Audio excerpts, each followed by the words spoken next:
Hello world, this is Shruti Pandey, and today I have with me someone very dear to me who is Shrishti Singh, the CTO and founder and lead Web3 technologist. And I'm so happy to have Shrishti finally on my show because I wanted her to be on this, and I think I've nagged her to be on this podcast. So thank you so much, Shrishti, for being here. It means a lot. Yeah, it's my pleasure to be here with you sitting. And I've seen lots of your podcast, and I always wanted to be a part of one because we have worked together, and I know the ethics which you follow. I saw that the same energy you have, while making the podcast as well. I always wanted, one day I'll be a part of this. And then when you asked me, I was like, yeah, that's the best you can offer me. So I yeah, it's mean, my pleasure being here. I actually thank you for that candid and honest, words about us. And I echo the sentiments really, Srishti. And with some of your ethics also, you remind me of me, and I feel like an elder sister or like a motherly figure to these kids, like yourself. And I just hope that one day you become someone really very big, and I'll be very happy that. I was able to contribute to your journey in some way or the other. So just good wishes because you're doing a great job. And if we are done with enough of our, then pyar, maybe And Zara. then Chara, exactly. We will move on to the three questions that I've created for you. So in case Okay. you don't get them right in the first time, let me know. I'll repeat the questions. That is not a problem. Okay. So my first question for you is, since I've seen your journey, like your student, your founder, you are a Web3 enthusiast. So I've created my questions in the same way. My first question is, since you are in a journey of the student life as well, can you share your thoughts about the current education or engineering system? Yeah, so the current education is still to, explore because, we are focused more on the theoretical part because being a student, I got to study various subjects and most of it was very theory centric. And when I actually entered the real world and, started working on a corporate, because I initially started off my journey as a blockchain developer. So I used to work for a company, and when I actually entered it, doing some real time projects, having hands on experience, it was quite difficult from the theories which I've learned in my college. So, it took me a while to mold myself into that. If we incorporate that in the educational system of college, that would help the students a lot because I am a quick learner. That's what, so I was able to mold myself easily and then grasp things how actual corporate works world looks like, and then how are the processes and the system management. So if we should imbibe more of that and more of practical knowledge, not just letting the student make the star pattern in C language, some actual real world problems being solved around it, that would help the education system thrive a lot.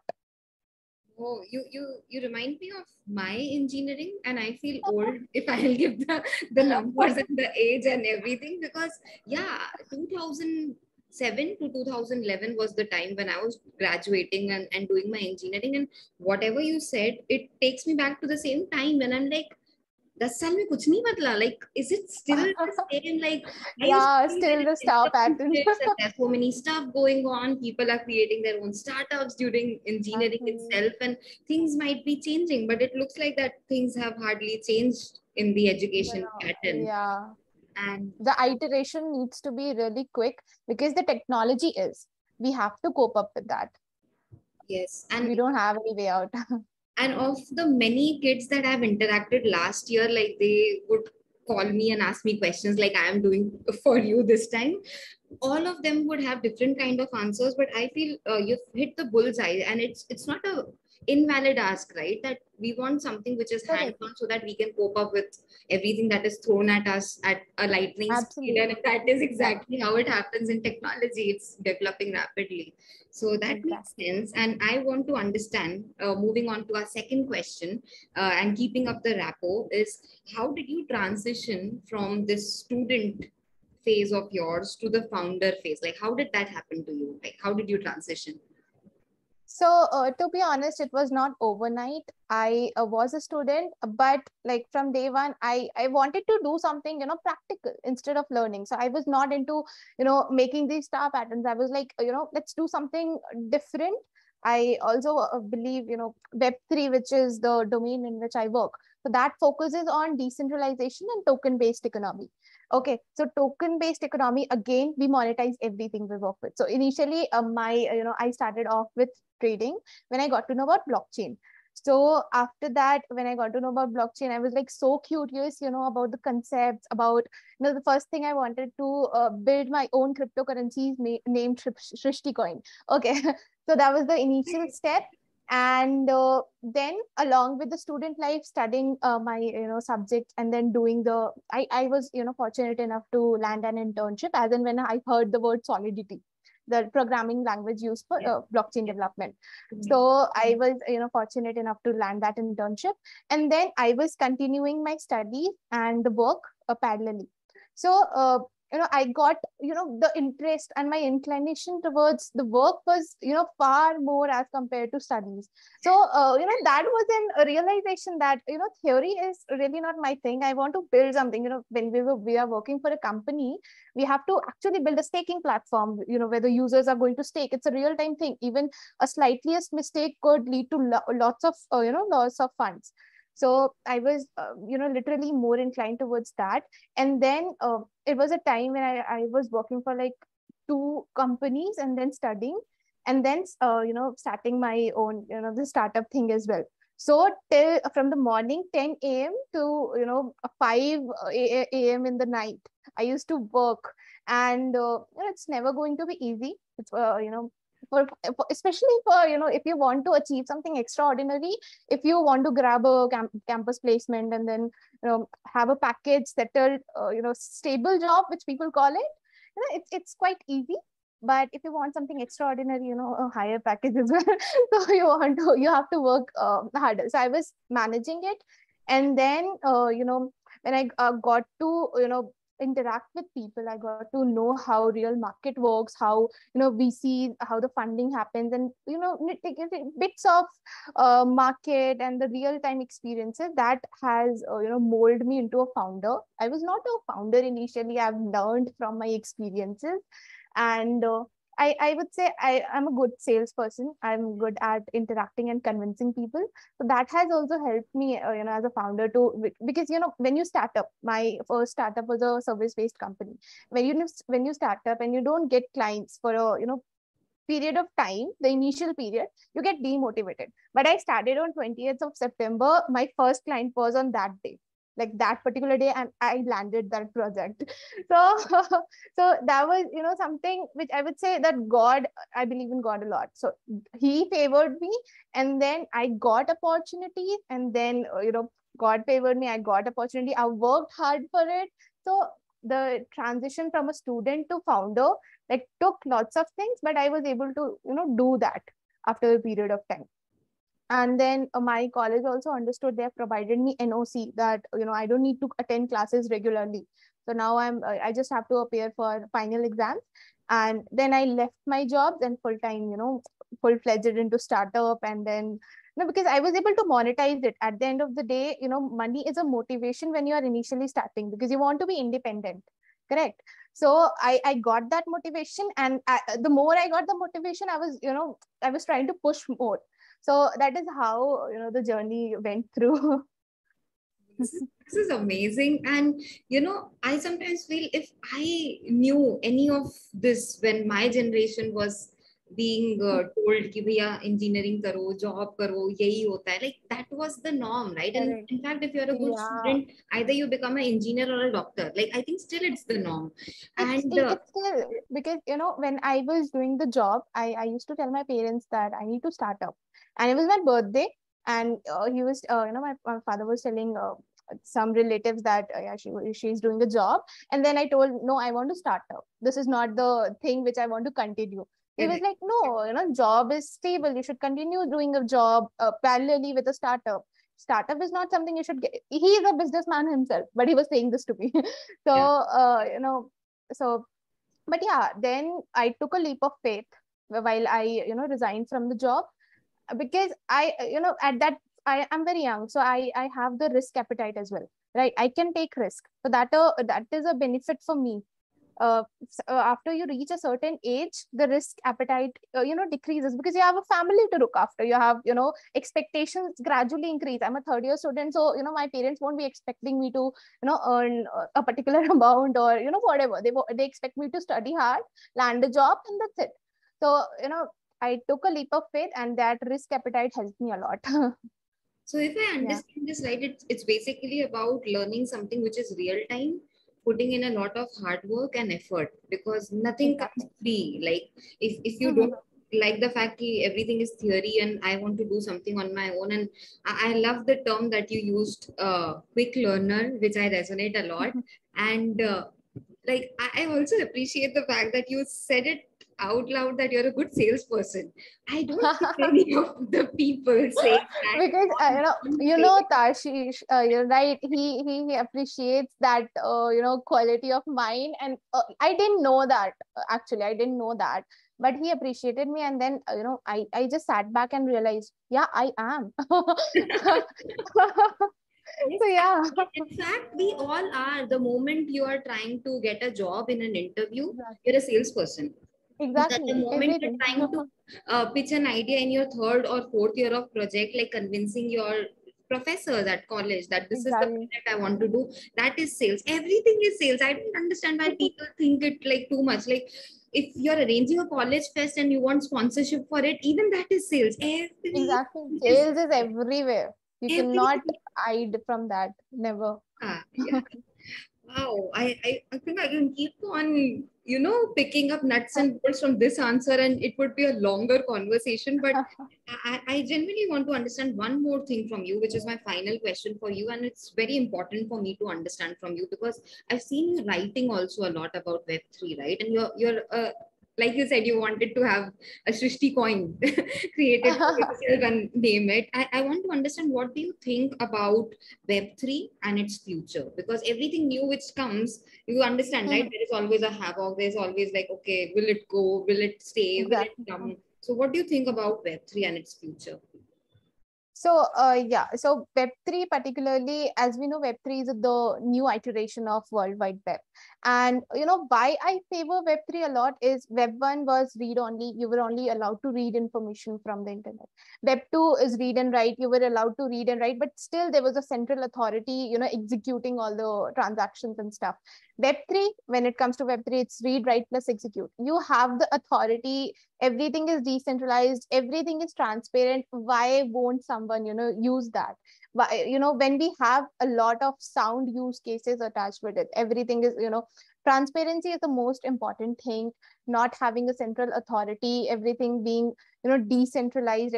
Every person has their voice. Every person has the liberty to do any transaction, no matter what.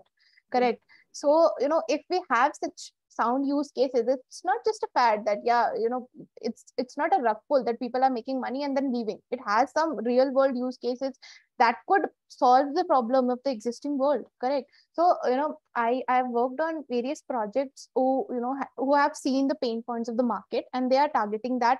It's something which the Web2 world cannot solve is being solved by Web3. Like suppose a ticketing has lots of black market, and using tokenizing the tickets, have saved the proof on blockchain that this ticket has been minted by this person, and then this is the history, this is the transaction, everything could be tracked. That eliminates the the unethical part of it. Correct. So anything which has a real world use case attached with it, and which could solve an existing problem, is obviously going to stay. So that is, I have a very strong opinion that Web3 is here to stay, and it will become mainstream in the coming years, no matter what. No matter what people put forward, people just read a line or two and then put forward their opinions that no, this is not going to stay, this is just a fad and all. You should first know about Web3. You should learn the benefits, what problems can it solve, what it's still in the revolutionary phase. Like it's still growing, lots of things are being innovated, so it's not the saturation point which we have reached. Lots of things to be innovated. So if you see any drawback, yeah, we should innovate it, we should make it better, right? There's always a room for improvement. Web 2, Web 1 is kind of saturated. Lots of things have already been innovated. So there's a place for innovation. There's probability that we can solve a real world problem. Everything is on token based economy. So the economy around us, the monetization of stuff is becoming easy. And when a society becomes money focused, development thrives. India is still hiding or not supporting cryptocurrency, but believe me, if they do, because Web3 strengthens the economy, like the money based economy. If they do, many innovations for the betterment of the company country could be taken. So all these things, when considered, form a very good base that Web3 is going to sustain. So that is my opinion about it. I mean, listening to your answer, I actually have so many more things going in my head, because I remember when the tax slabs came into picture this, Mm, and suddenly it was like, okay, the cryptocurrencies will be taxed. Everybody went correct. mad, and that is the time when Mm, you realize, okay, there's so many people who are investing in crypto and they were trying to save tax. correct. Now they are like, Yeah. okay, it's being taxed. So I think that is one thing which about ethics also, and about the use case also, like why are people trying to use it, what is the kind of safety or security they are looking for. Mm. And So also, like you talked about the ethics part, right, where it is everything would become transparent. So I think there are two kinds of people: one who are uneducated or unaware about it, and they can correct. be taught about something new, and the other Mm. one who understands, okay, this is going to give transparency, and how will they keep on their black market Yeah, or hoarding. So correct. it's very fearful for them then. Yeah, it is obviously, but if it's wrong, that's why they are they're afraid of that. Exactly. And the other thing is, just because it's a fad, people, VCs and other fund companies are just distributing funds in the name of blockchain, Web3 and stuff. So some of the people are not actually targeting the pain points and solving real world problems. They just want to put in the in the pitch deck, they just want to mention blockchain and Web3 just to raise funds. That's it. But it is of new use. If more and more people just think, the mentality becomes that I just want to enter the name of that, I just want to enter metaverse. What are you going to do in the metaverse? Like, how is it different? Like, what are you doing something why would I even use your platform, right? These are some questions which they have. So whenever I get an idea, so I get lots of ideas to execute, some innovative and some really bad ones. So I tell someone just to get validated, someone really close, whom I could trust, that yeah, he or she is going to give me a good opinion. So Tashish is one of them. So he always tells me that I'm a devil's advocate. So whenever I put forward an idea, he raises like 10 to 15 questions, I get it. all really valid, and I start questioning my idea. That how did I even think that, did I miss that point? And some of the ideas, they really turn out to be well. So we are like, yeah, let's work on that, let's make it happen. So until and unless it's not solving a real world problem, it's of no use, right? Just to make money and just to raise funds by putting in the name is not something really good. If you really want the economy and the the community to grow, the Web3 community as a whole, you need to know about it, do your own research, and then come and innovate. I was actually scared of joining a DAO community because somebody invited me, of course, through LinkedIn or some platform. And I Yeah. was like, maybe I should join, maybe I should not join. I think I'm going to revert to him and get back to this. It's all real. And I should Yeah. look into this, because Web3 is fine. Blockchain is nothing new. Blockchain, I've been seeing myself since 2015, right? Because banks are the Yeah. first one who take such technologies first. They Correct. don't want Correct. to be redundant. So Yeah. with banks, I have seen blockchain, but the way blockchain has evolved and the trajectory it has taken through all of this different NFT, crypto, and Web3, I think DAO is the word which you guys call, right, in the Web3 Yeah. Yeah, community. correct. So DAO is yeah, community. I would just highlight one point why Web3 or blockchain has the rise is more as compared to other technology, is again the token based economy, and everything is monetized. Even if I play games, if they are P2E games, there's a room for me to earn, right? And as in when we attach money or monetization with something, the craze, they go gaga over it, that yeah, I'm gonna mint an NFT, I'm going to flip it, I'm going to make some money. So, the youngsters have adapted to it a lot. And that I would suggest is one of the major reasons for the boom. Yeah. So I think the half the problem of marketing and sales in this is then solved because you've already attached a value to it. So Exactly. yeah, there's so much room of innovation and scope. Wow. This has been a really insightful conversation for me, Shrishti.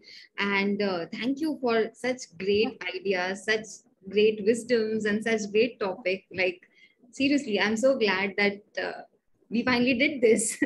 And Yeah, exactly. if you have any parting thoughts before wrapping this up, you may please So, share it. Yeah. yeah, parting thoughts again. First, I would speak about Web3 is that I want more and more people to know about it, do their own research, and then get into it, invest something if possible, right? And innovate something. Innovation is very important because it's a really new domain. And then we need more and more innovation, more and more people to know about it. So get to know about it, you'll explore it, you'll enjoy the process. And then again, I enjoyed the conversation a lot. I've known Shruti and she's very good at her work. And I could, finally say she's really good at hosting, podcasts as well. So yeah, I really enjoyed it. Thanks. Oh my God, you didn't have to do that, but I appreciate your honesty again. Yeah, Shrishti, seriously, it means a lot to me. And thank you. And keep shining like you always do. Thank you so Thank much. you. Yeah.